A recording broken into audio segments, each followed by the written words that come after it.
जय मां शारदे। आज मैं आपको बताऊंगी जो वरलक्ष्मी पूजा आने वाली है वो 25 अगस्त 2023 को पड़ रही है।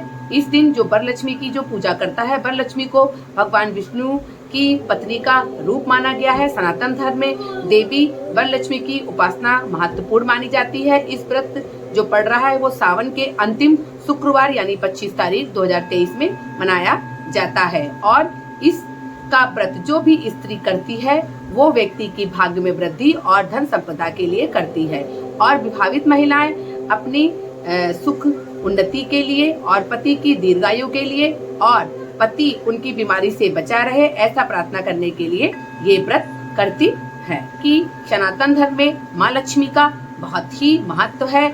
इस दिन माता के अष्ट रूपों की पूजा की जाती है, क्योंकि वो जो घर में शांति, समृद्धि, धन, विशेष रूप से जिनकी बीमारी है उनके लिए अत्यंत ही ये फलदायी व्रत है। और शुक्रवार के दिन ये व्रत किया जाता है और ये सावन के अंतिम माह का शुक्रवार का व्रत होता है, जब सावन खत्म होने वाला होता है।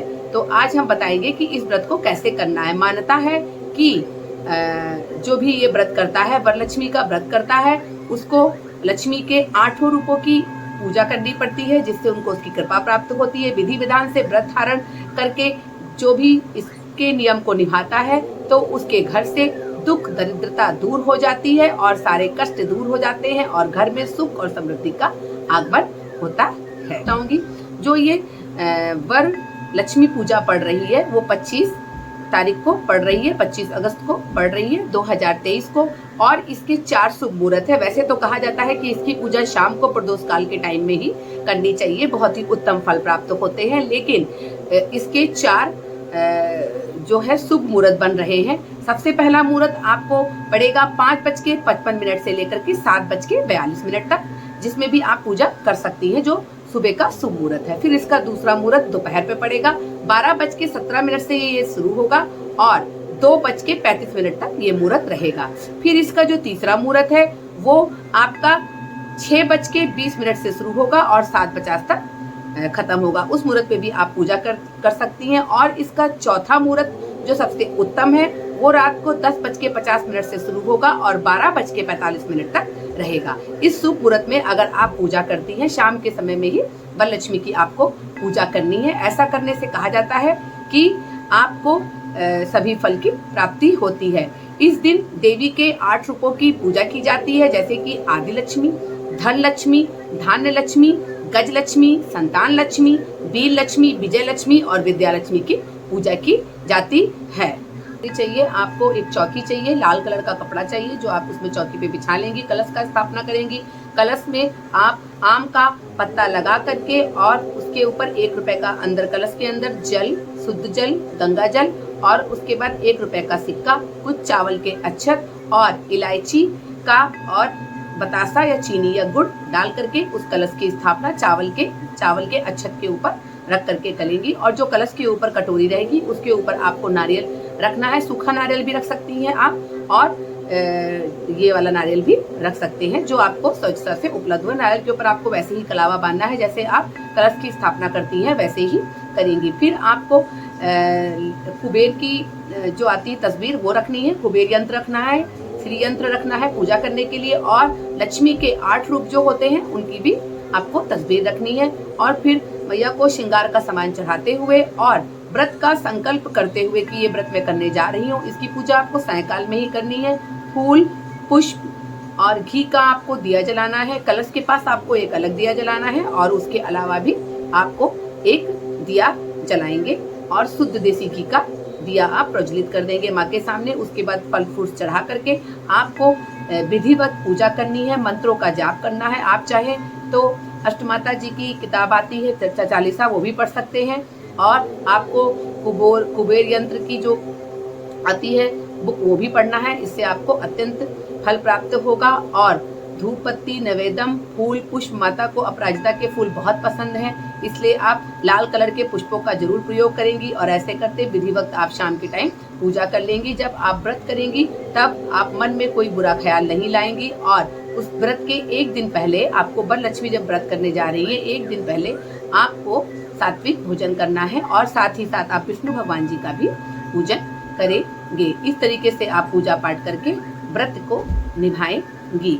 अब मैं आपको बताऊंगी कि इस व्रत के दिन आप उपाय क्या क्या कर सकते हैं। बहुत सारी चीजों के लिए उपाय है। अगर आप इसको करते हैं तो आपको अत्यंत लाभ प्राप्त होगा।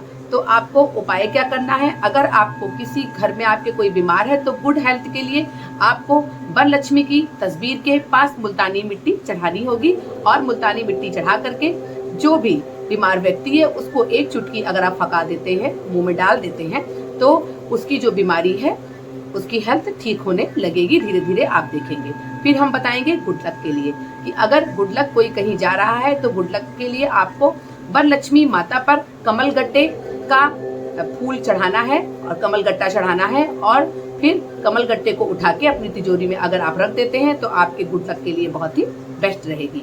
अगर कोई घर में झगड़ा चल रहा है, विवाद चल रहा है, पड़ोसी से कोई परेशानी चल रही है, तो उसके लिए आप क्या करेंगे, वरलक्ष्मी माता को एक नारियल चढ़ाएंगे और उस नारियल को किसी कन्या को दान कर देंगे। जिस दिन आप पूजा करेंगे उस दिन चढ़ा देंगे और उसके दूसरे दिन होकर के किसी भी छोटी कन्या को उसे दान करेंगे।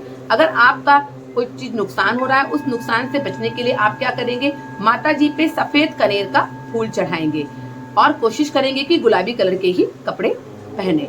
फिर आपको प्रमोशन के लिए क्या करना है, प्रमोशन के लिए आपको माता पे कमल का फूल चढ़ाना है। कमल का फूल नहीं है तो आप गुलाब का फूल भी चढ़ा सकते हैं। इससे आपके जो भी दिक्कत हो रही है वो परेशानी चली जाएगी। फिर बिजनेस में सफलता पाने के लिए आपको क्या करना है, आपको बिजनेस में सफलता पाने के लिए माता के ऊपर आपको चांदी का एक सिक्का चढ़ाना है और फिर उस सिक्के को पूजा पाठ करके उस सिक्के को दूसरे दिन आपको अपने गले में रखना है। ऐसा करने से भी आपका जो बिजनेस में सफलता नहीं प्राप्त हो रही है वो सफलता प्राप्त हो जाएगी। वरलक्ष्मी माता पे आप कपूर की आरती करेंगे तो इससे आपकी पारिवारिक सुख शांति बनी रहेगी।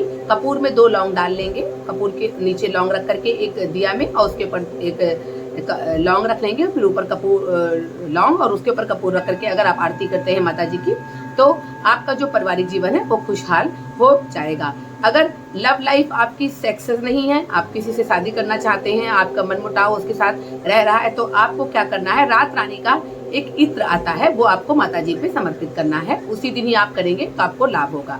और आपको क्या करना है, मैरिड लाइफ के लिए, जैसे आपकी जिंदगी में शादी हो गई है और शादी में कलह मचा हुआ है, उथल पुथल चल रही है, पति पत्नी से बन नहीं रही है, तो उसके लिए भी आपको बहुत अच्छा उपाय करना है। आप जो दोनों दंपत्ति साथ में व्रत करेंगे और व्रत करने के बाद ओम श्रीम श्रीमाय नमः का जाप करेंगे तो इससे भी उनके पारिवारिक कलह दूर हो जाएंगे।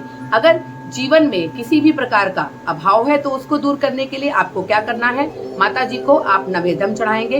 नवेदम चढ़ाने से क्या होगा कि आपके जितने भी ये जो कलह हैं वो सारे समाप्त हो जाएंगे। अगर आप ये सब उपाय करते हैं तो आपको अत्यंत फल प्राप्त होगा। इसी के साथ मैं अगले वीडियो में मिलती हूँ। नमस्कार।